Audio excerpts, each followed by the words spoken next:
Bonjour les élèves. Aujourd'hui, on va faire une leçon sur les adverbes qui s'appelle peu importe. Peu importe. I will explain what does it exactly mean later on. But let's try to learn adverb.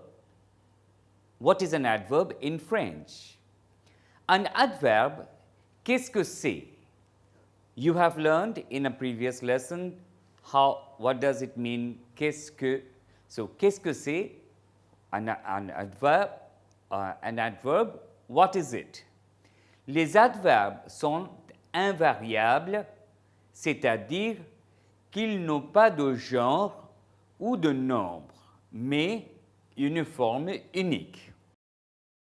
So, you remember for passé composé, when we were doing the past participle or le participe passé, when it is conjugated with être, even the past participle changes according to the number or the gender of the subject.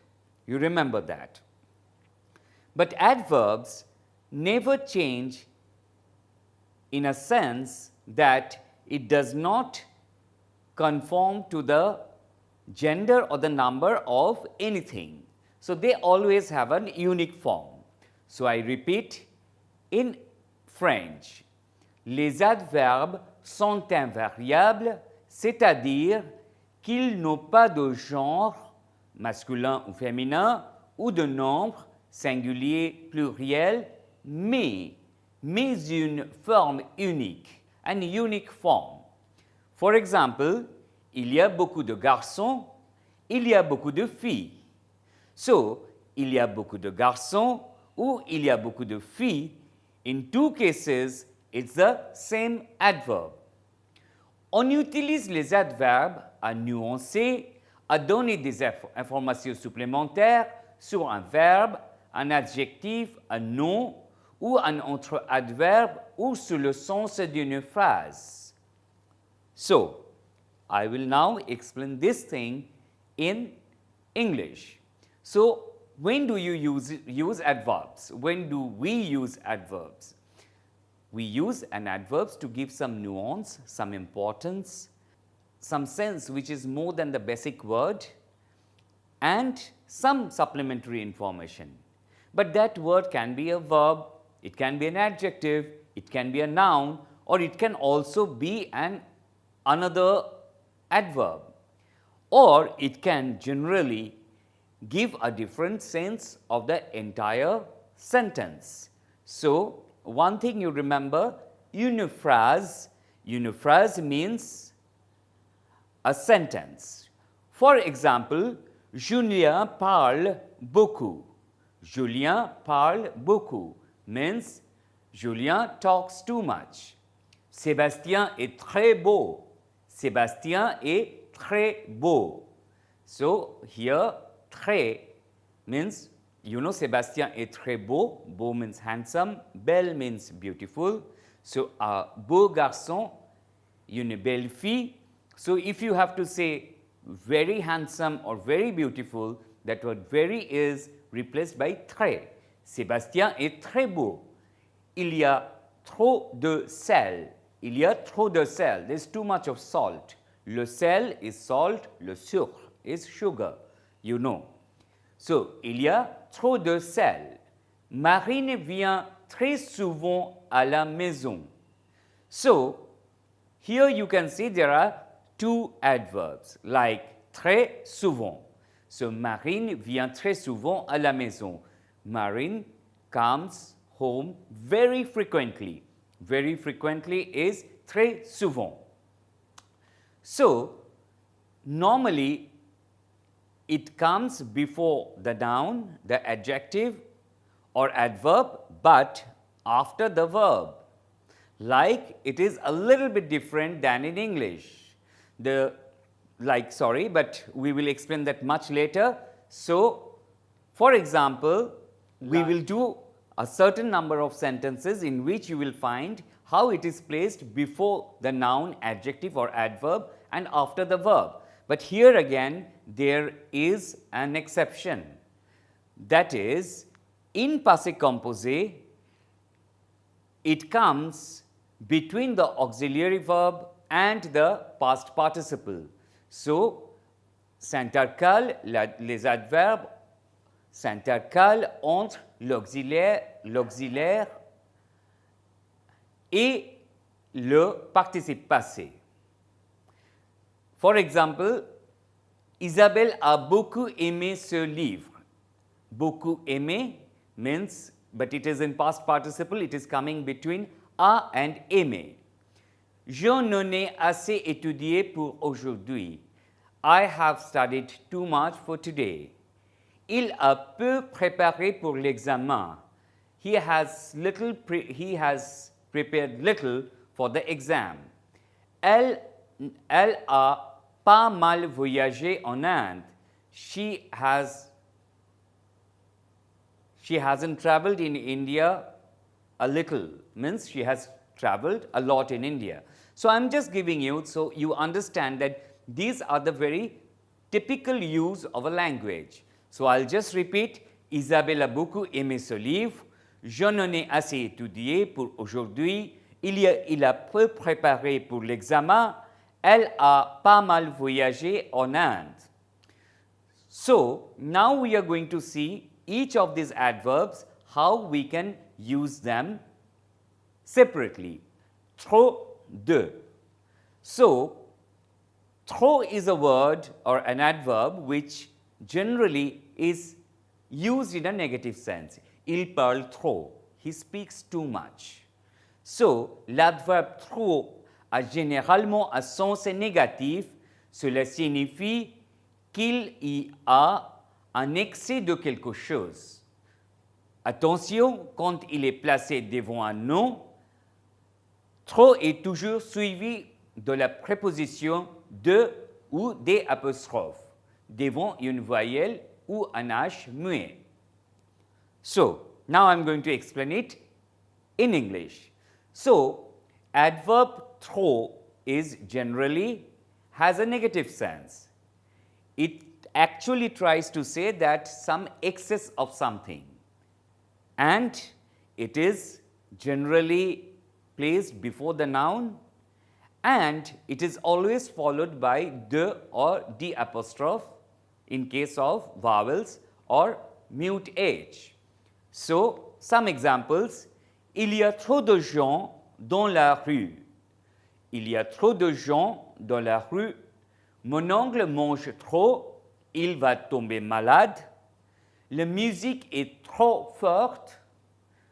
Ce train avance trop lentement. So, here again you see I have tried to give a few examples on different kinds of words before which or after which or in between which it can be placed. Il y a trop de gens dans la rue means there are too many people in the road, in the street. Mon oncle mange trop, il va tomber malade. My uncle is eating too much. He is going to fall sick. La musique est trop forte.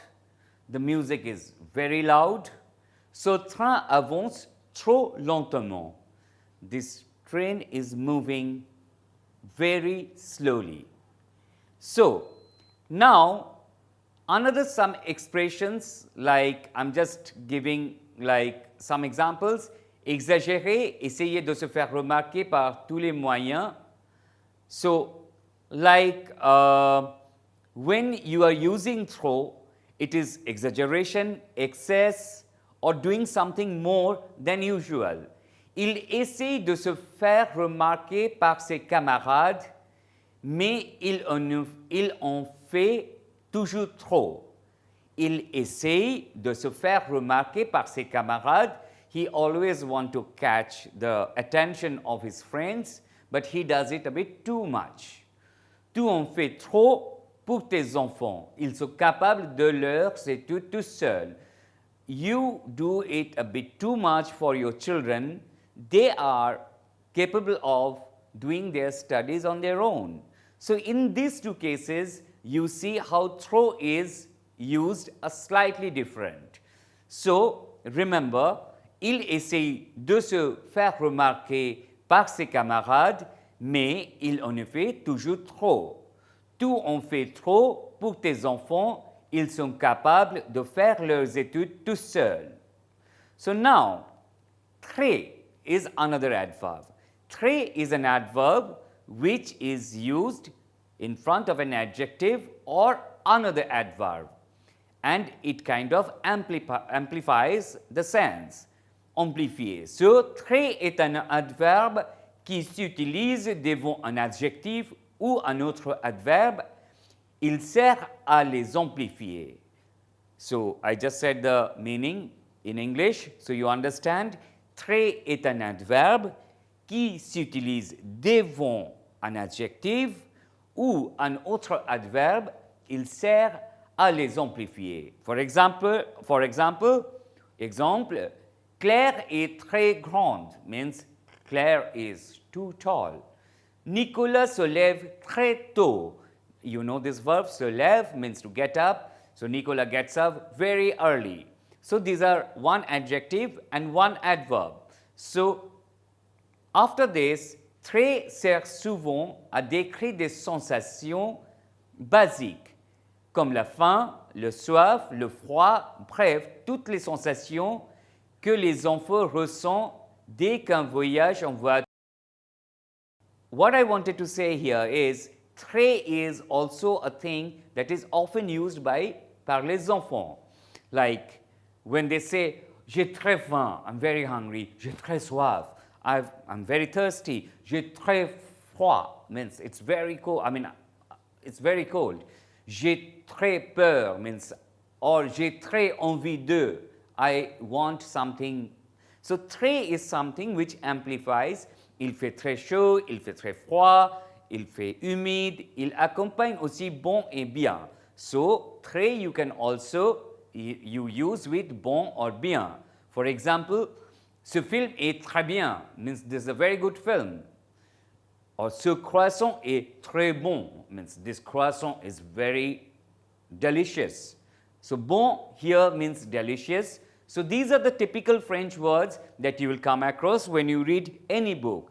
So remember, très is also something that amplifies, and that can also, children use it very much. J'ai très faim means I'm very hungry. J'ai très soif, I'm very thirsty. So these are the things try to use even your everyday conversation in French. So il accompagne aussi de bon et bien. That means, ce livre est très bon, or you can say, and as I told you, ce film est très bon, le café est très, ce film est très bien, le café est très bon. It is used in spite and despite any gender. Beaucoup de means many. So beaucoup is always mostly followed by preposition de. So beaucoup de peut se placer après un verbe ou devant un nom en étant accompagné de la préposition de. Après un verbe, il exprime intensité. Devant un nom, il indique un grand nombre de. So, I will explain it now in English. Beaucoup de peut se placer après un verbe ou devant un nom. So, beaucoup de you can use after a verb or before a noun. So, when it is put before a noun, it means many or big quantity of something. And when it is after a verb, it expresses the intensity. So, I repeat, beaucoup de peut se placer après un verbe ou devant un nom en étant accompagné de la préposition de. Après un verbe, il exprime l'intensité et devant un nom, il indique un grand nombre de. For example, il y a beaucoup de monde au concert de ce chanteur. Il y a beaucoup de monde, means there are many, big crowd, a great number of crowd au concert de ce chanteur, of this singer. Je l'aime beaucoup means I like that person too much. Je l'aime beaucoup. So here it is after the verb, davantage de. So we are going to learn another adverb which is a formal and more used in writing, which is equivalent to plus de. So davantage est un synonyme de plus de. Il est généralement placé après un verbe, mais aussi il peut parfois être devant un nom. Il s'emploie le plus souvent à l'écrit car il appartient à un registre plutôt formel. So this is the French way of saying it. So what I said, that it is synonymous to plus de and it is usually placed after a verb and before a noun. Il s'emploie le plus souvent à l'écrit because it is a formal writing form of plus de, so it is normally used in writing. So, il faut que vous étudiez davantage. Il faut que vous étudiez davantage. It's after a verb. Ceux-ci mangent davantage de fruits et de légumes. Attention, ne confondez pas davantage et davantage. So there is two davantage. It can be davantage the adverb or it can be d apostrophe avantage. So un avantage est un élément qu'on possède le plus par rapport aux autres. So this thing I'm just giving you as a basic information, but don't break your head on this because we are going to learn it later in much details. So there is another adverb, assez de or pas assez de. Assez de is enough. Enough, l'adverbe assez de se réfère à une quantité suffisante et pas assez de à une quantité insuffisante. Il généralement accompagné d'un nom ou d'un adjectif, mais il peut aussi suivre d'un verbe. So, I'll just explain you what I read. So, assez means assez de. Assez is always followed by the preposition de. Assez de actually refers to a sufficient quantity and pas assez de refers to a insufficient quantity. So, it is normally it follows by a noun or an adjective, or it can also be a verb. So we will give you some examples. Il n'y a pas assez de sel dans ce plat means in this preparation of dish, like some food, there isn't enough of enough of salt. Marie est assez grande means Mary is enough tall. Tu étudies assez pour tes examens means you are studying enough for your exam. So, il n'y a pas assez de sel dans ce plat. You know le plat is a food, a dish. Marie est assez grande. Tu étudies assez pour tes examens. Means, as I told you, you are studying sufficiently for your exam or you are studying enough. So, you have to know that en avoir assez, qui signifie qu'on ne supporte plus quelqu'un ou quelque chose. En avoir assez is a very specific expression in French, which means that you cannot tolerate somebody or something. So, for example, ça suffit, je n'en ai assez means it's sufficient, or ça suffit means it's okay, I have had enough of it. Je n'en ai assez. Je n'en ai assez de devoirs pour me lever tous les jours à 5 heures. I have enough of tasks to wake up every day at 5 o'clock. So, there is another one, as I started with our lesson called peu importe, peu de. But peu de is a specific form. So, peu de exprime la faible quantité, la rareté d'un élément. So, it can be a meager quantity or it can be a weak quantity or some rarity of something. Il est généralement suivi d'un nom qu'il est placé après une verbe. So normally it is after a verb or it is followed by a noun, suivi d'un nom. So I have given you two examples. Il y a peu de chances pour qu'il accepte. There is very little chance that he would accept it. Gaël dort peu. Peu. Peu means little. Gaël sleeps very little. And now, pas mal de. Pas mal de is another adverb. Pas mal de est une façon de décrire une quantité assez conséquente. So, dans ce cas, il est suivi d'un nom. So, it is also followed by a noun. So, décrire une quantité assez conséquente. That means to talk about a quantity which is enough to have a consequence. Let's find out how we use it. It might be difficult to understand at this stage. Il y a pas mal de sites internet qui parlent de ce sujet. There are enough number of websites that are talking about this subject or that is on this subject. So here, you see pas mal de in English can be also enough. Il y a pas mal de gens qui ont lu ce livre. So there are enough number of people who have read this book. So pas mal de is another very specific adverb. So just a quick recap. Beaucoup, tout d'abord, faites attention avec un nom, il faut toujours utiliser de après beaucoup. So beaucoup, when you use beaucoup means plenty or many, it is always followed by de means de. So il y a beaucoup de fraises, il y a beaucoup de fraises, il a beaucoup d'amis. On peut dire aussi il y en a beaucoup, as we have learned in our previous lesson, like on and i. So il y en a beaucoup, we can use. On utilise aussi beaucoup avec un verbe. Dans ce cas, le verbe va avant. Il parle beaucoup, il mange beaucoup. Remarquons, la liaison n'est pas obligatoire avec beaucoup.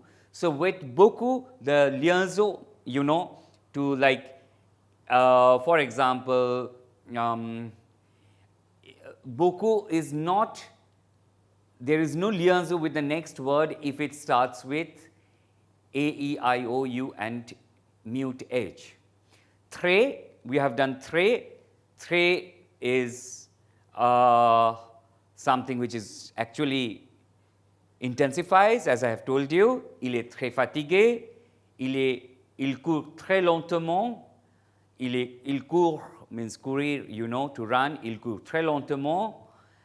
Attention, la liaison est obligatoire. So whenever très is followed by A, E, I, O, U and mute H, so you have to, for example, il est très aimable, he is very lovable. Il est très aimable. So T-R-E-S, you have to actually do the liaison with A-E-I-O-U and H mute. Then trop. Trop is actually talks of negative value, I mean like too much. Il peut modifier un nom, verbe, adjective, as I told you. Let's go to the explanation, examples directly. Il y a trop de monde ici, means there are too many people here. Il mange trop, il va grossir, means he eats too much, he's going to put on weight. Il est trop stupide, means he is very stupid. Il ne réussira pas cet examen, he is not going to clear this exam. Il boit trop vite, il va avoir du mal au ventre. He is drinking too fast, he is going to have some stomach problem, mal au ventre. Mal au ventre. So remember this new expression. Then trop is invariable comme tous les adverbes en français, sauf exposition. So liaison n'est pas obligatoire avec trop. So trop is just like any other adverb. It doesn't have number or gender. It doesn't change as per the number of gender. And liaison is not obligatory. Trop is also a very familiar language. And at times, these days in colloquial French, we also kind of replace trop with super. Super means it's kind of an equivalent of trop. So, il est trop bien ici, il est trop mignon means he's very cute, trop. So, there are usage of trop which is also something that goes beyond the concept of something negative. Isabelle elle en fait toujours trop means she exaggerates. Voilà alors, tu n'es pas trop fatigué is another example where you can use trop. And one last thing I have to tell you, peu importe means of little importance, not very important. Peu. But we have also learned the verb pouvoir, je peux, tu peux, il peut, elle peut. So it is the same sound. So you have to be very careful, peu importe and peu as a part of pouvoir. Peu is an adverb of quantity and it is opposite of beaucoup. Il a peu d'argent, il a beaucoup d'argent, he has very little money, he has too much of money. So, peu is something which means he can. And I have given 2-3 examples like il boit peu means he drinks too little and cette école a peu d'élèves means like there are very little number of students. Il y a un peu de brume means there is a very little fog. And you can also use it as à peu près, que, quelque peu, pour peu que, peu à peu, but that we will do in some other lesson. So, before I conclude this lesson, utilisez les adverbes qu'on a appris aujourd'hui dans un dialogue. Try to use these adverbs in dialogue form in writing so you get the understanding of peu, assez, beaucoup, trop, très. With this, I would conclude this session. Bon courage, bonne continuation, à la prochaine et au revoir.